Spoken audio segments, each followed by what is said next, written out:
Okay, I'm You sorry. can keep it. I got plenty more. We got another one right Yeah. here, so. I got plenty. That's right. Okay, I hereby call to order the Village of Pewaukee Village Board meeting. I ask that everybody please rise if able and for Pledge of Allegiance followed by a moment of silence.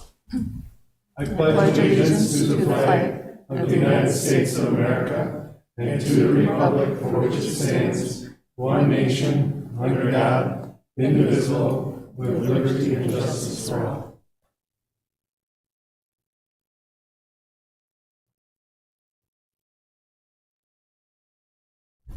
Thank you, everyone. Please be seated. Janet, can I have roll call, please? Yes, trustee Gergen. Here. Trustee Rhodey. Here. Trustee Belt. Here. Trustee Krasovich. Here. Trustee Kreiser. Here. Trustee Grabowski. Here. President Knutson. Here. Item 2 is a public hearing presentation by local author Susan Worley on a recent publication of a children's book and more. I had the opportunity a while ago, about a month ago, was it? To attend a meeting that Susan put on. And there were other officials there. And she introduced a book that was really insightful. I'm getting a lot out of it. It's very interesting. And she said, well, I'd like to kind of come to the board and talk about it. And I said, sounds good to me. So if you got a minute, go right ahead, Susan. Oh, nice. I'll walk and talk because I like when things are short and sweet. How's that? So some of you know me, and I've got a book for each one of you. It's a gift from both Jeff and I. I've been an executive coach, a leadership coach for 36 years. And most of you know me from the Cheetah Center downtown Pewaukee, where I focused on women leaders. But Already got one. Oh, okay. In the beginning of my career, it was mostly men because that's who was in the C-suites. And what I was known for is being able to cut through, you're welcome, through the ego and get people to listen to their intuitive voice so they could become aligned to the vision, values, and goals and get to root cause, root need, what I call at cheetah speed. So that's why you see the cheetah all over the place. And finally, I wrote all my secrets from all these years of coaching in the book, all my techniques and how I did that, including how to quiet that chattering mind, which is what leads you to the ego, and how to quiet it so you can listen to your intuitive voice and get to that aha knowing, that heightened awareness. So I hope it's a blessing to you. There's some real practical techniques in the book and lots of stories. If you wondered what I was doing behind the closed doors at the Cheetah Center, you're going to hear a lot of those stories. So hopefully they'll be inspiring to you. Thank you so God much. bless. Thank you. Thank you. Thank you. All I can say is I've been reading the book and it's very, very interesting. And it has shown me a lot of things that maybe I should be doing that I wasn't. So, but it is very good. It's an excellent read. I think you'll all enjoy it. And I thank you, Susan, for giving us a copy. Thank you. Greatly appreciate that. You're welcome. And I'm going to stay and listen to your meeting if you don't mind. No, don't fall asleep. Prepare to be amazed. Prepare to be amazed. Okay, item 3 is approval of the regular village board meeting minutes from December 3rd, 2024. I hope everyone's had a chance to look it over. Are there any questions, comments, or corrections as the way they are presented this evening? If not, I'll look for a motion to approve as presented. Motion to approve is presented. Second, Rhodey. Okay, we have a motion and a second. Discussion? All in favor, say aye. Aye. Opposed? Motion is hereby carried. Item 4 is a citizen comments. This is an opportunity for citizens to share their opinions with board members on any topic they choose. However, due to Wisconsin open meeting laws, the board is not able to answer questions or respond to your comments. All comments should be directed to the board. Comments are limited to 3 minutes per speaker with time indicated by an audible alarm. When the alarm sounds, speakers are asked to please conclude their comments. Speakers again are asked to use the podium and state their name and address. Is there anybody here that would like to talk about anything else? The Bears, the Packers, anything? Yeah. My name, unformally, I'm Rachel. Come up here, Just come up to the microphone. name and address. I'm Rachel Pater. My home address, 546 Kottmeyer Drive. Heather invited me tonight, and she is. Does everyone know? Yeah. Okay, she's moving, and I'm very interested in her spot. So I wanted to come and meet all of you and kind of get a gist of how all of this works. So I look forward to connecting with all of you. Thank you. Thank you. Anyone else? No? Okay. Item 5, ordinances. Review, discussion, and possible action on ordinance number 2024-09. An ordinance to repeal and recreate Chapter 18, Article 5 of the municipal code regarding transient merchants. Matt, do you want to handle this, or should I turn it over to this, Matt? I'll take this one, Jeff. Thank you. So as the board is aware, over the summer, the village, along with a number of communities, received correspondence from a law firm, a litigation firm out of state, but representing a transient merchant, pest control transient merchant. And essentially, the letter made certain allegations challenging what the village and other communities had on the books regarding regulation of transient merchants. So in response to that, our office undertook a review of the ordinance and put together some proposed amendments to, put the village in a better position to defend the ordinance if it were litigated, and B, to really update an ordinance which has not been looked at in some time. From what I can tell, the bones of the ordinance are from a model ordinance that was promulgated probably in the 1990s, 1980s. So if anything, it was time to take a look at updating it. So the ordinance is in the packet before you, but to summarize the main changes, mostly it's deletion of statutory scheme sections and definitions which just don't exist in state statute anymore. The term canvasser, peddler, charitable solicitors, those aren't found in state statute anymore. Everything has kind of been put together under the definition of a transient merchant, which our definition did pretty much align with what is in state statutes, but just a couple minor modifications to get it into complete alignment. The second big change is we had a number of exceptions in our ordinance for things which may otherwise fall under the common definition of transient merchant, but for whatever reason, the village had decided to create exceptions for. And we went through and eliminated a number of those, either because they were outdated, like I already said, or redundant, or potentially could constitute content-based distinction, which, if challenged, would be difficult to defend. So you'll see some of the deletions, or all of the deletions in the ordinance in the packet. The process for actually looking at the issuing a license in terms of the investigation, the application, things like that, none of that is changing structurally. Everything that you see in the proposed amendment is more clarifying, and clarifying is how I would put it. The most significant change is obviously the updating of the curfew, when that would start, when transient merchants are no longer allowed to operate. Right now, our ordinance sets that at 5 p.m. to 9 a.m. when they're prohibited from acting.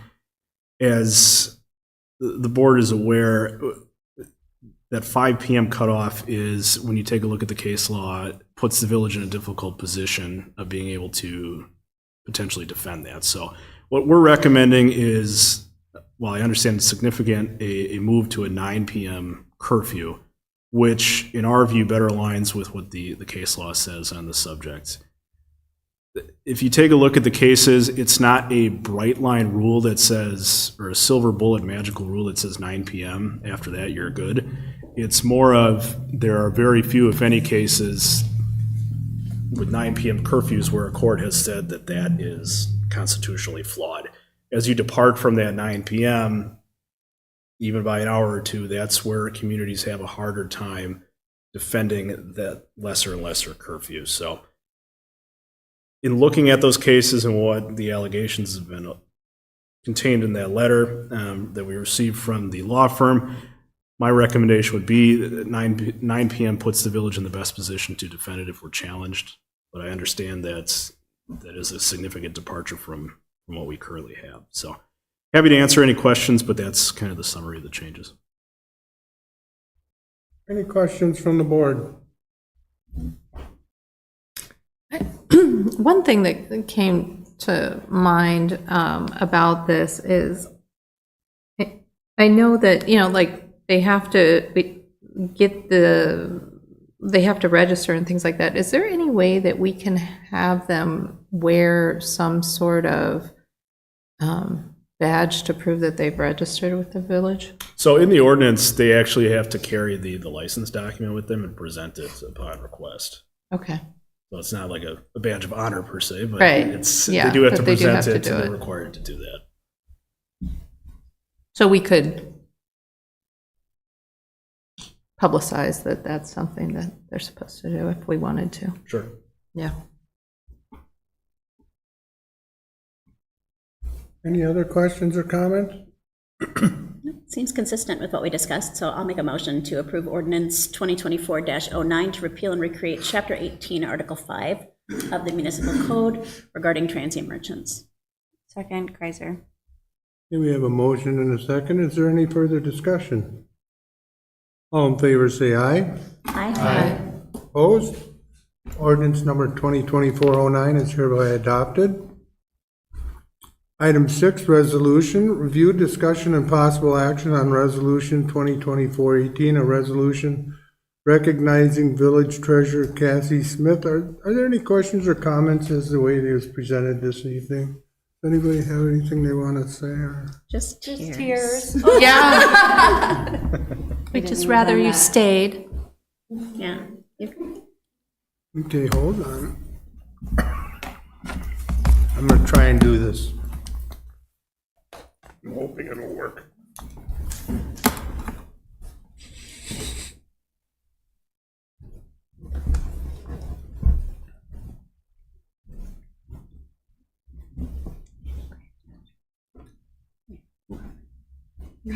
Stand in front of everybody.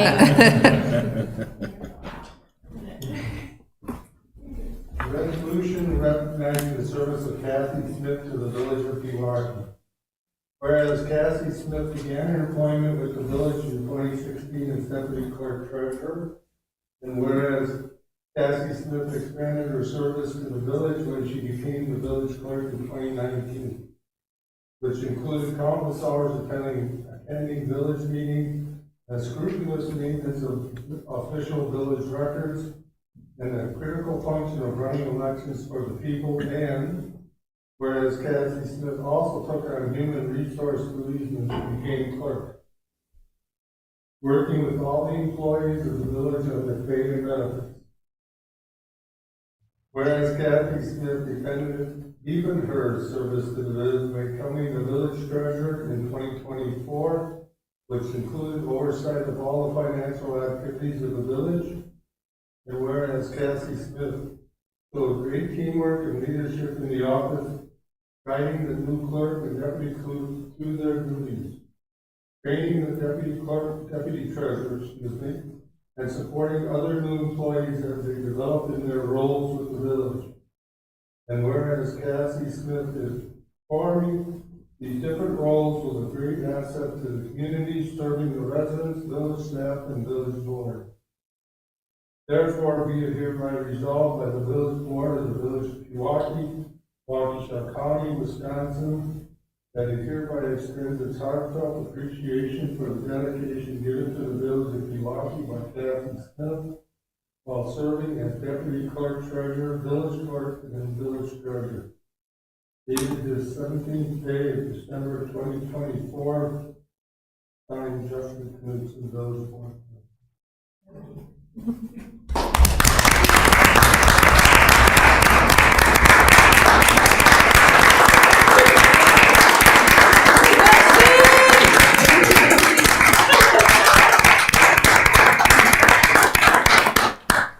You can still change your mind, though. Yes. Right. Now I feel even more guilty. But thank you to you guys. I mean, Please state your name and address. Oh, yeah. My address for everyone. But I wouldn't be able to do this if you guys didn't trust with me all that you have. So I really appreciate it.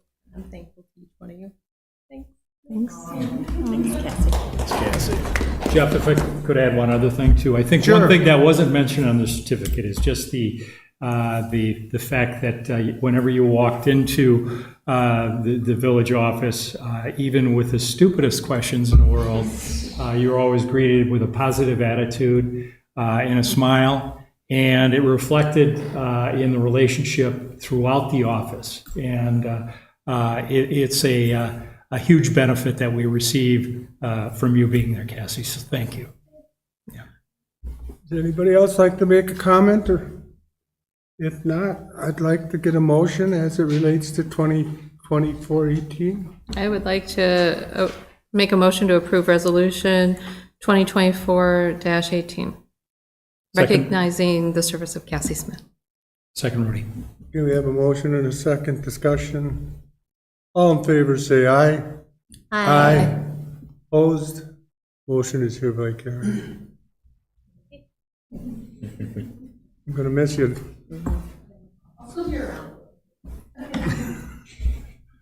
Item 7, old business. Review, discussion, and possible action to update strategic plan implementation tracking spreadsheet. I think this is kind of a follow-up on every quarter, I believe it is.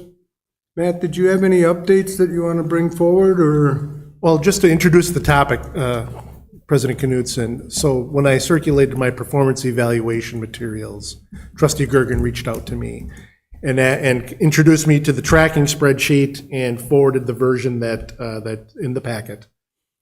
And I think I don't want to put words in her mouth, but I think she wished to have the board resurrect the document as a functioning tool, which is why it's on the agenda tonight.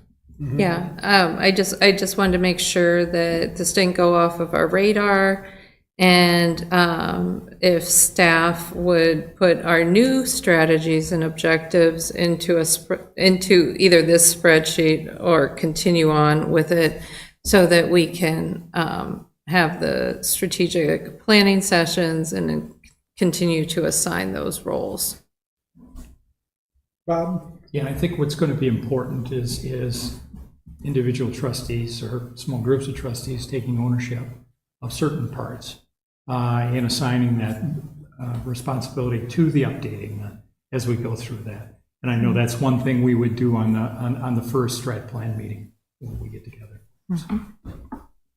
Are there any questions or comments as it relates to the strategic plan? Would it be good to set a tentative date for the first session? That would probably be a good idea. Does anybody have any dates in mind? Well, I think typically when we've done this, we've done it in like once a quarter. Although it seems like in order to get the ball rolling with this, maybe we should do it sooner rather than later. So maybe in February? Is there an advantage to doing it before the next election, knowing that we're having some turnover on the board? I think the advantage would just be making sure that you have the spreadsheet created and all of the objectives are there so that the next group can hit the ball. And probably removing some that we have already achieved. Yeah, I mean, honestly,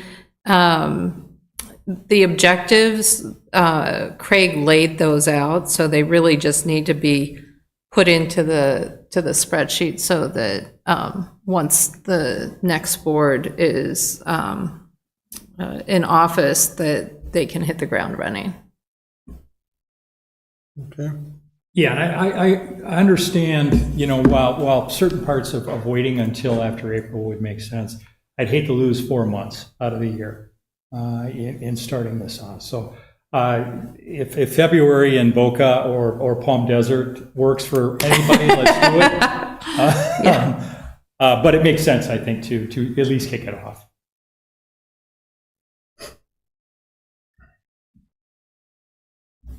Anybody want to throw a date out there? Can I just remind, so the spring primary is on the 18th, so the board meeting is going to be on the 19th that week. So I just wanted to remind everybody on that little date change. Thank you. That's from February.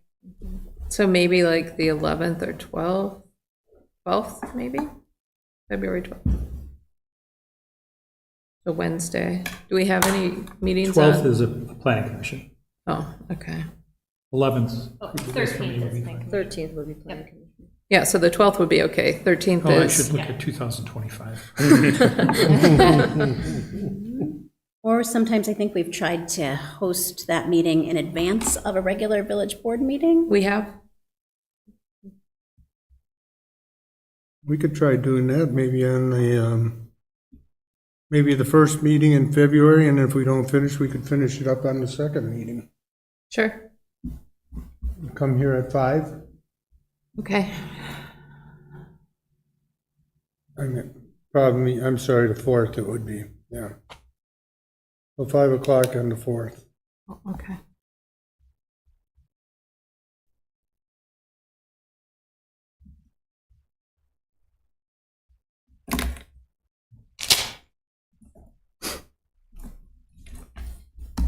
All right.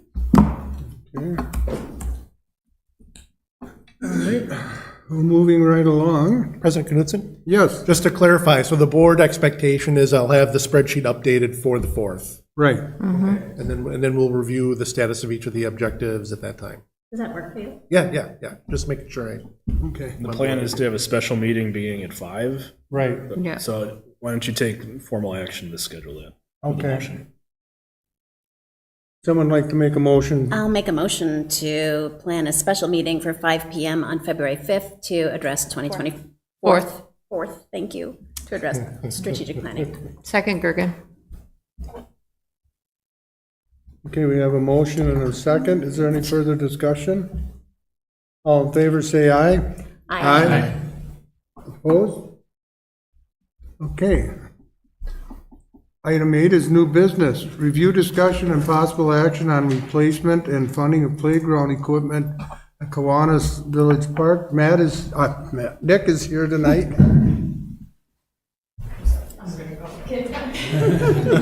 Nick, would you like to give us a little rundown here? Yeah, so I tried to include most of that in the background and packet. Normally, we would funnel this through the Parks and Recreation Board, but my family, all except me, had the flu last week, so I was trying to hold down the fort. So we didn't actually get it through the Parks and Recreation Board. I asked them to consider it, and if they had any issues with my proposal, to let me know by Friday, to which the only response was, please continue, from a couple different members. The reason this wasn't in the budget packet was, or budget proposal for 2025, was we didn't have the true up from 2023 completed to know how much money really sits in the Village Park Improvement Fund. There are roughly $42,000 in that fund. That is a fund that grows when the Parks and Recreation Department comes in under budget. Each year, if we do that, whatever the formula for that year is for the Parks and Recreation Agreement, those % of dollars come back to the village to go into that fund. So that is how that fund has grown to $42,000. It is ideally how we fund capital improvements at village parks, which can be exciting things like playground improvements or replacements, and not so sexy things like installing new fencing, right? So we are proposing to replace the oldest playground equipment at Kiwanis Village Park, which, if you go by, is the red, orange, and yellow structure, as well as the old set of swings, and probably remove and replace the red slide. Those are all on the eastern half. They're the oldest equipment. Estimation of the red, orange, yellow main structure is probably installed pre-1997, which is when the last code was changed for the Certified Playground Safety Inspector code book that they work off of. And that's what we're finding, is some of it to be out of compliance at this point. So regardless of if we should use this fund and replace the equipment, I am planning to instruct our staff, along with DPW staff, to remove that structure.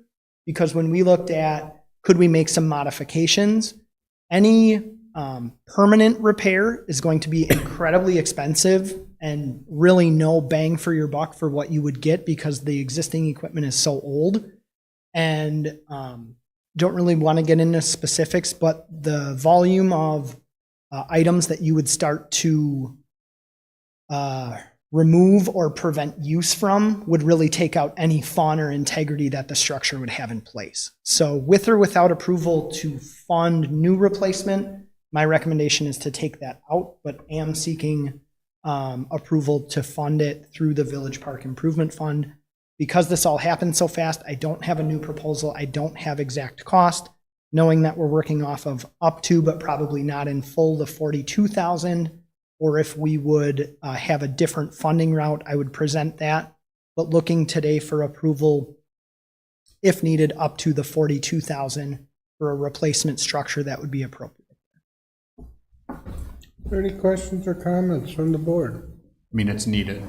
It's absolutely needed. That's our flagship park in the village, and it's the most heaviest trafficked. And I've always, for the past 5 years, I've wanted that equipment replaced, just because it's the first thing you see when you get into the park. So, I mean, I have no problem with the 42,000. Do we think that that's going to be adequate to replace it with, not just get $42,000 worth of equipment, but to get enough equipment to fill that space and to make it as functional and as fun and usable as a park as it is now? And inclusive, yeah. That's a great question. Our intention would be to slightly reduce the area because of how it's laid out right now. It's not really efficient or practical with where, technical term, engineer wood fiber, average term, mulch, wood chips. It extends past the trees there that isn't really a playable space anyways.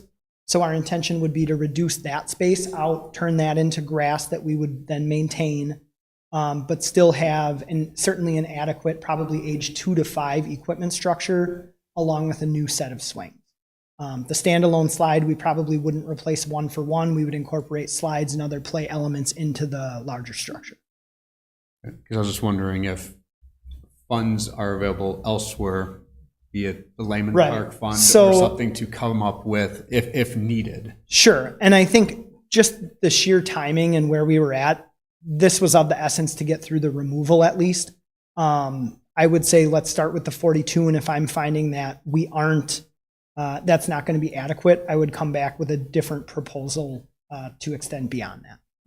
I would really like for the board to see what the plan is. I'm fine with the removal, but I'd like for there to be something unique that's going to be really fun for the kids, Yeah. I think the more unique features you can have really sparks creativity. Yeah, and that's something we strive to do at every new playground install. Oftentimes you are limited by the funding you have available, but we can absolutely present back whether it's our recommendation or if you'd like to see a couple options to choose from. We could do that. I like the idea of having a couple of options to choose from, so that like maybe one of, this is what the funds that we have in there will buy. Here's some if we add a little from Lehman. Sure. Wouldn't that come through the Park and Rec anyways? A recommendation on which one? We don't normally do that unless it is a larger structure. Like, for example, the inclusive playground that we're intending to build at the sports complex, that was something that actually went out to a consultant because I don't have that expertise. I wanted someone who is truly an expert in the field and can design something like that. And that's a much higher price point. Generally, structures, we don't have the Park and Rec Board involvement.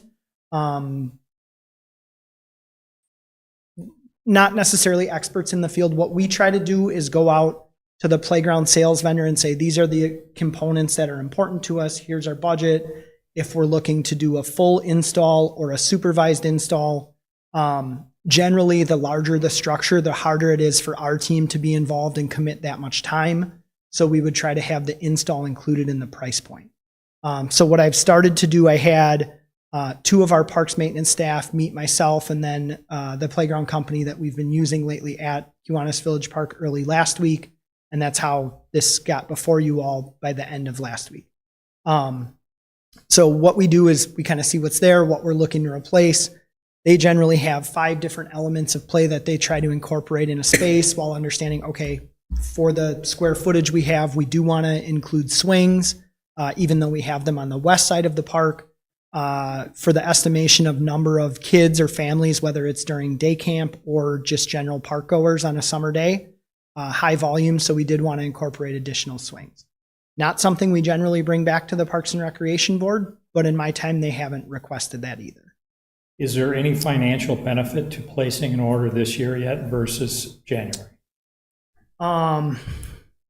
Potentially. When we were looking at the inclusive play areas, we were talking probably somewhere in a 3 to 8% increase on everything, at least with that company.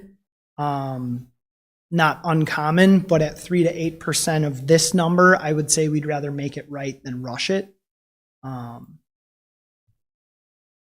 That would be my suggestion. I mean, I'm fine with it. It's just that it's, you know, the village flagship park, and it would be nice to have something kind of showy for it. And I fun. bet Nick's gonna get us something showy. I trust him. And I can, He's given us no reason to trust him up to this point. Why would we start now? just got here. I'd like to see it because I'm nosy. But Yeah, I trust and- Nick to make a great show. And I'm happy. The only thing is, if you have questions or say, can we switch this to this? I don't really have the authority to do that, right? So if you ask a lot of questions and say, we want to switch, other than like color, that's easy, right? But if it's getting rid of a slide component or adding decking or climbing in this area, I have no idea for their price point. I understand how they have to do it. They break down each deck and each element. But when you look at it and then you look at the total price, it's not itemized because they give you all this, then they take a percentage off. So I can't really deviate and give you an estimate. But if you say, don't really like this, we can absolutely go back. I don't want to pressure, I don't want to handcuff you on this. Sure. You know, I think you're perfectly qualified to do that sort of thing. I just think it would be nice to have something really special for that one. Absolutely. And to Jim's point of the flagship park, I understand we're certainly looking at different play elements there versus Paffer, Opie, Valley Forge. So we do, and frankly, we have a higher budget to do that. And knowing that, hey, if we want to extend beyond that to really make this grandiose for what we're looking for, we can present that as well. If I go back and ask them, we have 42, what can we do at this? And we don't like it, I will certainly come back instead of saying, we're strapped at that number, let's make it happen. Go ahead, Jim. That was basically what I was going to say, because I'm not going to be the one sitting up here pretending like I know the best design for a playground. It'd be very creepy if the guy with no kids. And specifically a 2 to 5 structure. Yeah. I'm not going to pretend on that part. The one element I would say is to try to get it to match the blue and green right now, because right now it just looks disjointed and odd, because you can clearly see, new shiny or newer stuff, old stuff, so this way kind of make it uniform. But then with, my instructions would be more not so, we need the final say, what have you, but to encourage you to make sure whatever you spec out fits, and then we can deal with figuring out funding later. But Sure. if you're going to present back the optimum, not just, hey, here's what I found that will get us to 40, or that will fit within $42,000. Sure. You can do that one still, but to be like, but if we want it to actually look good and be functional and be most beneficial to the community, this is what it's going to cost. Why don't, instead of just the 1 or 2 options that route, why don't we start with a 42 budget-friendly option, and then a not unlimited, because ultimately the space is going to limit the dollar Right. amount to an extent. If we say, okay, no budget restrictions. What's ideal? What can you propose, Yeah. right? Two things I would say to that, or maybe three, depending on how this goes, but timeline, the goal is absolutely to have installed pre-summer. Right, that's what I'm worried about. Right now, they've basically given us 6-week lead time, as long as we don't go into custom. Once you do custom, you can talk a lot more dollars and your lead times are gonna get way worse. So like we have custom on the inclusive playground for the sports complex, and because somebody else got in line ahead of us, we're talking 30 weeks. So we can't have that. So as long as we stay stock, we can probably count on 6 weeks. I can definitely have 2 different proposals to you, if not the first, the second meeting in January that you could review. And if we feel comfortable on decision-making at that point, we'll stay on their schedule, we'll get ahead of it, and the installation can be done ahead of true summer, whether that's in May for us or, Right. you know, I'd like to be done in May because once you hit June, everything's a worry. Yeah, because then you have camp starting. Yeah, we'll Just- actually just- give you until the third week in January because we will not be having a first meeting, correct? Yeah. That Just- sounds good. Just one other thing. I know when my kids were little, you know, it was always like they want to go to the dinosaur park or the castle park or something like that. I could see Pewaukee having a pirate park or something like that that really shows something that our community is known for. And I can do that. The school has done a little bit of that, like the pirate theme, but I can see if there's some sort of stock theme that would be unique to the area. Or lake or something. So the inclusive playground follows a like lake country theme. There's a lake and woods theme there, but there's definitely something that I'm sure they have that can fit without being super custom and fit in that 6-week lead time. Even just paring down those colors, we must be boring because we called it the yellow playground when my kids were growing up. Yeah. We're happy to go there. And I think it's wise that people are sharing some of the highlights for the features they'd most like to see. You are the expert in this area, and I do trust you completely. I'm sure that you're also going to be considering adaptive all-play features that can be incorporated, knowing that you have the beautiful inclusive playground that's going to be coming soon. Yeah. Any playground that we're considering, we want to make sure is accessible to all of our children in the community. And we've tried to take that stance on each new playground we've installed. We've tried to have at least 1 or 2 adaptive or inclusive components. If you also choose to feel that it's super important down the road, the surfacing is a huge component. That's the thing that's going to impact a chair or manipulation through a playground, and it's incredibly expensive. Makes sense. You know, you're talking $20 to $22 a square foot. So reducing the square footage, no matter what, is of benefit because you wouldn't believe the prices on the wood fiber. But that is certainly something that is of value if we get to that point. But we would probably, just kind of shooting from the hip, I would guess we're talking 100 and, like, if we did both the side we're going to replace and the blue and green stuff that's been there for about 4 or 5 years, we'd probably be at about $125,000 worth of surfacing. Amazing. But Just do it's the a whole very different play element than, Yeah, no, that other route. makes perfect sense now that you mention it. So, I mean, that's a huge part of it, and how kids of any ability play with that surface really makes a difference. So that's a different budgetary conversation if we're ready to have it. And if we say this is truly the village's premier park and it's something we want to invest in, we can take a look at that.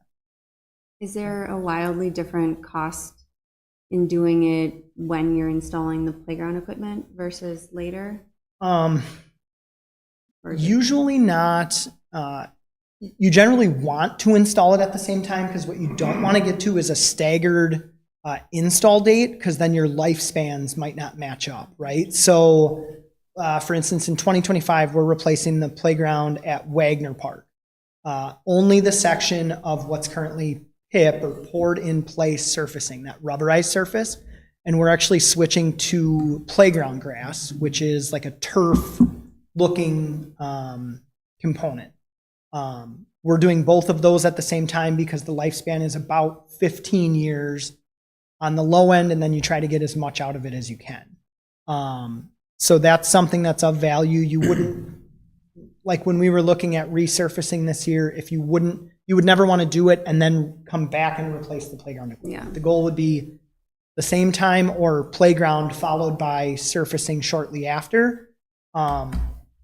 If there was an interest, say on just the new install side, where you would have new equipment in 25, and then there is kind of a climbing monkey bar structure that was installed at the same time, probably 2019, 2020, in the old area, but it's the new equipment.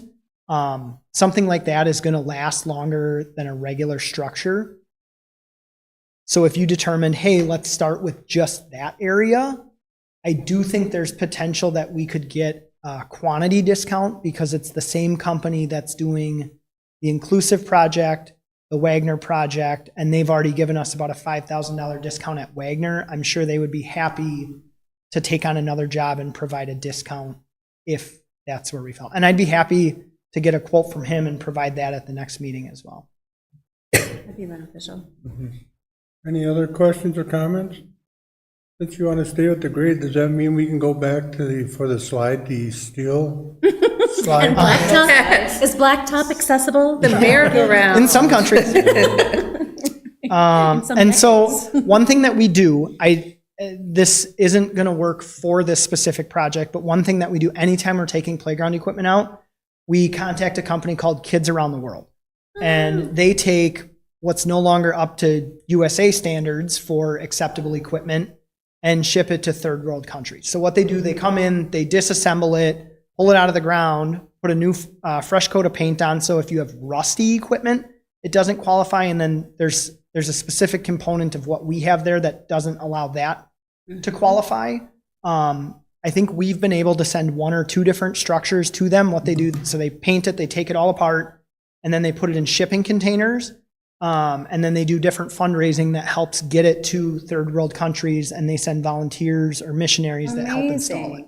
What a great piece of storytelling for the Friends of the Parks. Yes, absolutely. So, and one other thing they're trying to expand into is now giving information back to you to say, hey, Love it.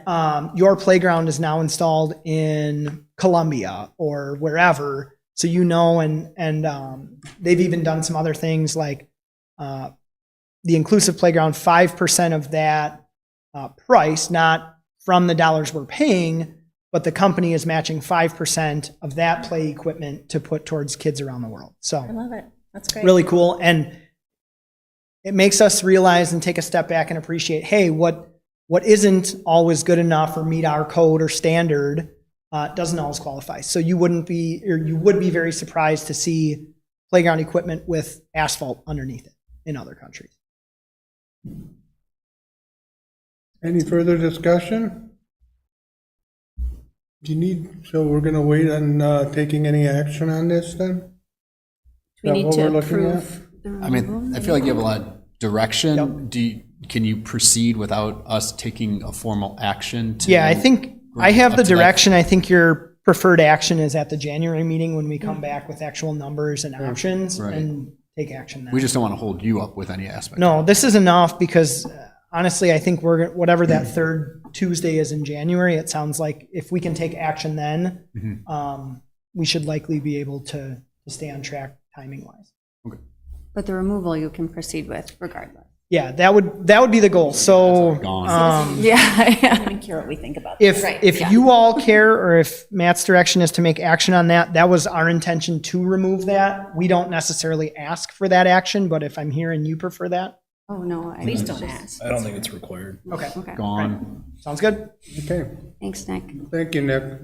Thank you all. Okay, item B is review discussion of possible action on the first addendum and restatement of the joint library agreement. Matt, did you wanna? That map. Or do you want? Actually, Attorney Gerlinski composed this document, so he'd probably be the best one to lead this discussion. Yeah, I will just briefly. So this is more of a housekeeping item, if anything. The board approved the joint library agreement back in September or October. As part of that process, the statute requires library agreements to be forwarded to the State Department of Public Instruction for comment and review. That did occur, and DPI sent back some comments for the communities to look at, a couple of which requires some action. So more so clarifying terms. The main one is, while we set forth the composition of the joint library board for the new terms that will be beginning January 1 of 2025, we did not specify how those terms would be staggered in terms of board continuity. So the statute and common sense, you don't want a whole board to turn over after a 3-year term, the initial 3-year term. You'd rather have a staggered term like we have here for board continuity. And while the library agreement right now says we're going to stagger them, we don't say how. So DPI suggested that the communities come to an agreement on how that staggering will occur. That's the first part of the addendum and restatement.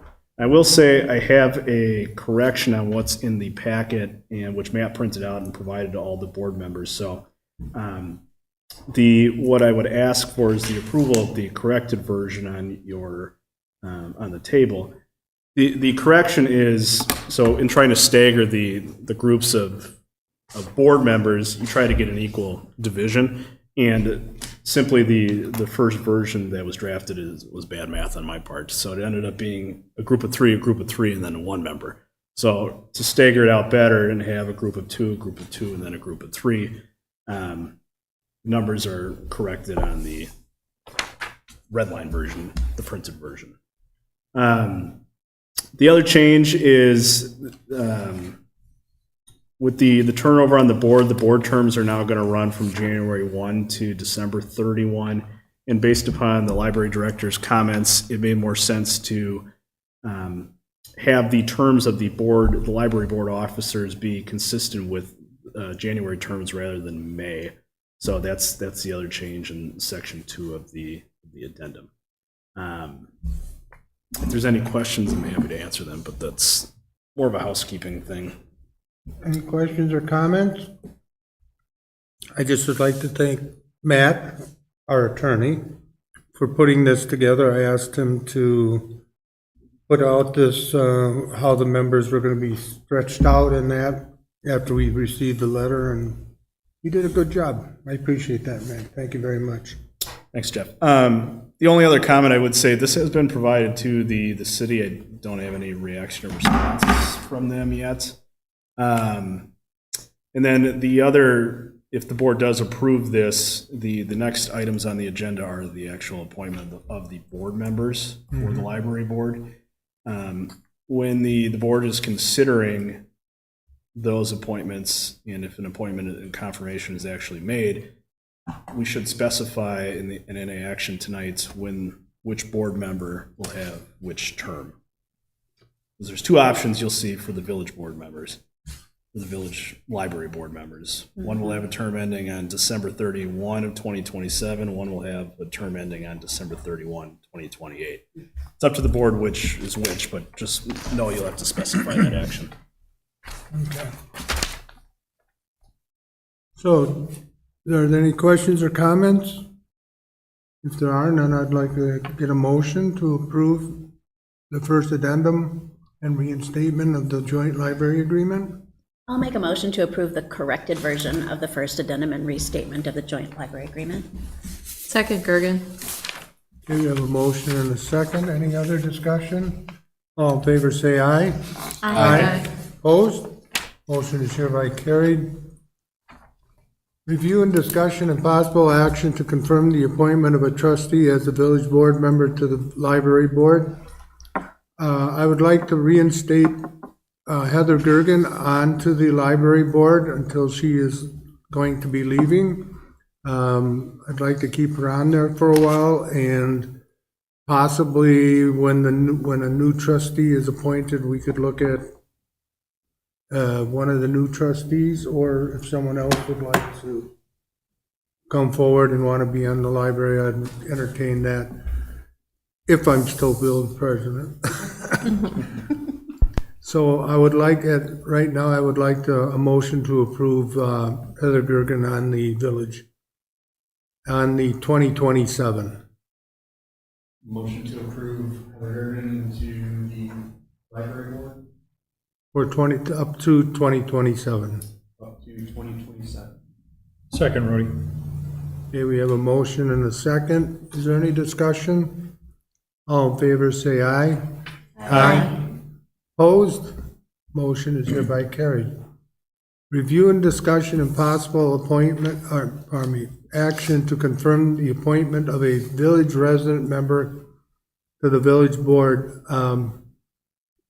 Heather and I have been having discussions along with Matt that the school district, who has not come forward yet with their choice, possibly maybe choosing one of our members, Hopefully. hopefully. Yeah, that's, So I would, should we, do you feel comfortable putting Lisa on tonight, or should we? I feel comfortable with that, but I'm not sure about how we have We the won't do school the next district. one. We won't do the next one. No, we will not be doing the next one. Okay. So I would like to reappoint Lisa Jansen. Yeah, just like, have you heard anything? Okay. Okay. I'd like to reappoint Lisa Jansen to the 2028 Library Board. I'll make a motion to approve the appointment of Lisa Jansen to the library board commencing January 1st, 2025 and running through December 31st, 2028. Second, Gergen. Okay, we have a motion and a second. Discussion? All in favor, say aye. Aye. Opposed? Motion is hereby carried. Since we don't have any information from the district, we are going to bypass E. We'll go to F, review, discussion, and possible action to approve a water main easement and an easement release on the property of Pewaukee School District at 404 Lake Street. Matt, would you like to? Yes, President Knudsen. So as we know, the high school is engaged in a large project, adding some significant facilities, and in the process of doing that, they'll be moving some water main on their property. So the easement that grants the village crew access to the old main won't be needed anymore, and so we're recommending that that be released, and we're recommending approval of the easement for the new location. Any questions or comments from the board? Sounds like this is just a housekeeping. Yeah. It is. I'll make a motion to approve the new water main easement and an easement release on 404 Lake Street. Second, Krasovich. Here we have a motion and a second. Any further discussion? All in favor, say aye. Aye. Opposed? Motion is hereby carried. Review, discussion, and possible action on cemetery application proposal with Rupert Milkie for the Forest Hills Cemetery GIS. Who would like to handle that over there on that end? Yeah, I can do that. So right now, the application for the Forest Hill Cemetery, it is through Rupert Milkie still. We do have one, only village staff can see it, so the public can't look at it or anything. We have it laid out on a GIS map right now. So when you put the cemetery overlay over the GIS, we can see all the burials and all the locations for all of the cemetery plots. So this would be for the public, they can see it on their end as well as us being able to edit it on our end. We are getting an influx of people who are interested to see, where people are buried, where their family members are, and then they can look at it themselves that way. And then there's also a lot of different things that it can do. So if you wanted to filter it by, if you wanted to see where all the veterans were, so if the VFW wanted to look and see that, it would do it in a different color. If they're cremated, you can filter by their death date. You can add a link, pictures, anything like that. So the application for just the initial startup is $4,500, so that would include the license for that year, the first year in 2025. And then after that, it would be the contributor license with the creator license. So after that, the yearly fee will be $950. I did check with Cassie. She said we do have enough in the fund to do this if we wanted to. Wasn't there a Boy Scout that did this as his Eagle Scout project? Public one, so I don't know what he did. 2 years ago. Okay. And it was, I believe it was given to the village. Check on that. I don't know. I'm not so sure about, I think this is a nice feature, but also, having funds to keep up the cemetery, it seems like it's a nice to have, but not, it's more of a want rather than a need, to me. And I think that there was some sort of project that was put together that showed where all those things were. Yeah, I believe, Heather, the project you're talking about was the one that marked all the veterans' graves? Yeah. Okay, and that was, there are just electronic, there is a hard copy, hardboard of that available, and we did make an electronic copy, but it isn't searchable. I mean, you can't punch in a name and find it. You still have to go through each one of the areas. So it did establish which veterans and what war they were, that they were in. But I don't think it would be, anywhere close to what they're talking about here. Yeah. Yeah. What a great project. Can you remind me roughly the size? Like, how many plots do we have in our little cemetery? Oh gosh, I don't know the plots. I just know the sections. We have A through H, and then we're adding the cremain section as well. I have to figure those out with Jay. We have to figure out the layout of those and get all of those figured out. Yes, I'd be curious to find out what other small cemeteries might be using. I only say that because I think this would be a tremendous value add, but I'm a little stuck on the $1,000 a month that it sounds like we'd be paying forever. Oh, the year. Year. Sorry, thank God it's Oh, not yeah. a month. A But year. yes, yeah. Yep. So I wonder if there's something that might be just slightly more cost effective that would still get us close to what we're hoping for with the ease of use and access by the general public. Is that something we could maybe check on? Sure, yeah. I just checked with Rupert Milkie because that's who we go through right now, but I can check and see if there's What different they have sounds great, applications. but it almost feels like it would be more suited to a larger scale Right. cemetery. Okay. Especially with that. I mean, I have to imagine, other than the cremains, which we're adding space for, the $950 a year will eventually be obsolete because we won't have anything new to add to it. Just That's to continue to use But it, to access right? it, we still have. that's going to license. continue. That's the license. That's the licensing, or that's updating. The contributor license is the updating. The creator, I believe, is anything that Rupert Milkie would have to do to update it on their end. That's okay. Yeah. So that's what I'm wondering is what would it be after there's no updating needed because all the plots are full. Right? Yeah, I mean, Yeah. it's like, how many plots do we have? How At that point, we difficult take of a a screenshot spreadsheet of would it. this be, or a database? Right. and to the create? service. It does seem a little high. Just need one more Boy Scout.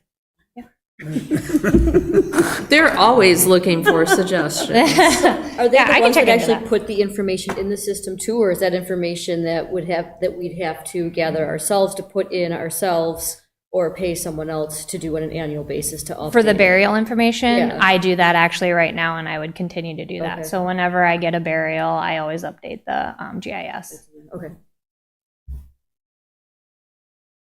Are there any other questions or comments? Are we looking to approve this evening then, or are we holding off to see if there's other thing? Is there another way to do this? It says possible action, so are we okay waiting for staff to return with information on alternatives? I think Yeah. if that's the consensus, I think you should still take a motion to defer action on this item. Okay. I'll make a motion to defer action on this item. Second, Krasovich? Here we have a motion and a second to defer. Any discussion? All in favor, say aye. Aye. Motion is hereby carried. Item H, we are going to skip because we have the wrong month. No. Supposed to be November, not October, so we cannot approve anything.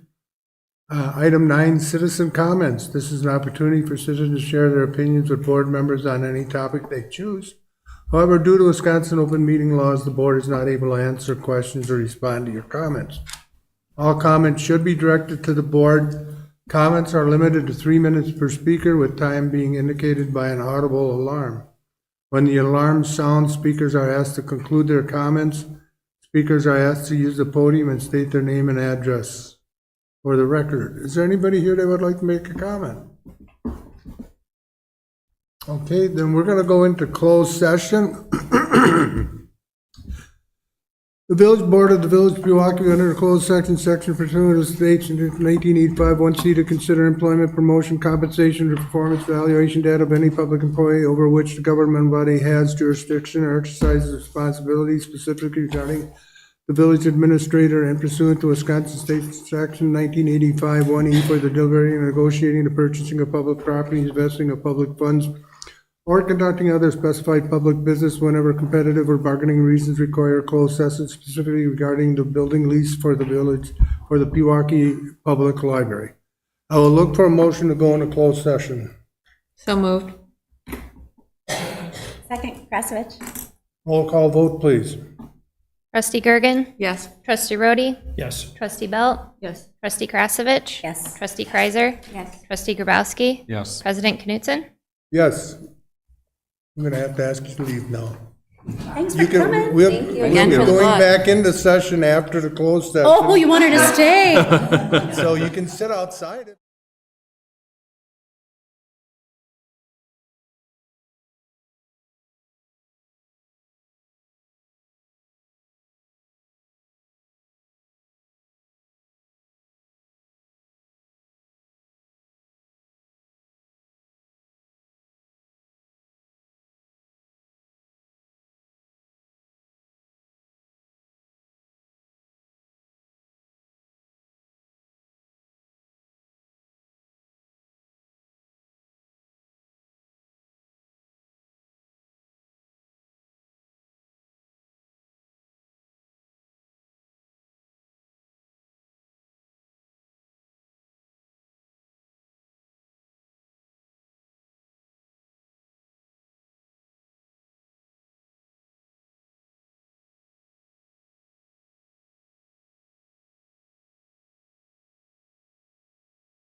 Aw, that's nice, quality time. Okay, review, discussion, and possible action on building lease for the Pewaukee Public Library. Do I have a motion? Motion to approve the lease with the changes as discussed. Second, Krasovich. Oh, wait a minute. Did you say, what did you say about the changes? As discussed. As discussed. Oh, okay, Yeah, that's fine. okay. Any comment? All in favor, say aye. Aye. Aye. Opposed? 12, adjournment. Motion to adjourn. Second, Grabowski. All in favor, say aye. Aye. We are hereby adjourned. Thank you, everyone.